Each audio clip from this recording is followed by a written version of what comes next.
दोस्तों ॿुधाईंदा हलूं त DC जामशोरो जी ताज़ी प्रेस कॉन्फ्रेंस जारी थी आहे त असां किथों बि कट कोन था हणूं। मतिलब त दादू ज़िलो पूरो भली ॿुॾे, पर हिननि जा जेके इरादा आहिनि उहे इहे आहिनि त कुदरती तौर किथों बि पाण ब्रस्ट आउट थिए, ब्रीच थिए MNV ड्रेन या मंछर, पर असां किथों बि न कंदासीं। हिन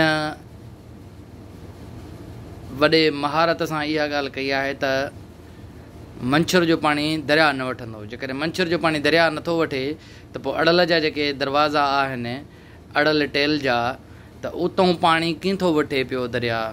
जॾहिं हेतिरे प्रेशर ते तव्हांजा 5 दरवाज़नि जो पाणी दरिया खणी सघे थो, त जेकॾहिं तव्हां टेक्निकली वे सां हिकु पाणीअ खे सेफ एग्ज़िट ॾींदो त छा उहो दरिया पाणी न वठंदो। पर हिननि जी ज़िद ऐं हठ धर्मी इहा क़ाइमु आहे।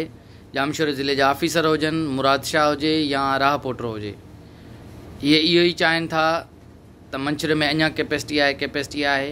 पर ख़ुदा न ख़ासि जेकॾहिं मंछर पाण ई टुटी त ही माण्हू सोचे बि नथा सघनि त केतिरो ज़ियान थींदो।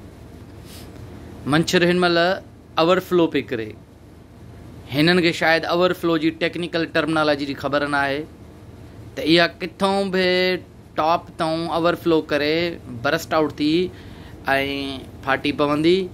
जॾहिं बि इहे मंछर जा बंद फाटी पवंदा, बरस्ट आउट थी पवंदा, त हिन अज़ाब खे रोकण वारो को कोन हूंदो। हीउ हिकिड़ो वॾो डिज़ास्टर क्रिएट करणु था चाहिनि। ख़ुदारा होश खां कमु वठो। मंछर जी कैपेसिटीअ खां पाणी इंतिहाई ख़तरनाक लेवल ते अची चुको आहे। दोस्तो हीउ ॾिसो, दानस्तर वाह जा दरवाज़ा आहिनि जिथों पाणी ॿाहिरि निकिरण जे लाइ ओवरफ्लो थिए पियो गेटनि जे मथां। ऐं हीअ टोटल जेका लेवल आहे 126, हीअ 23 खां क्रॉस कई पियो।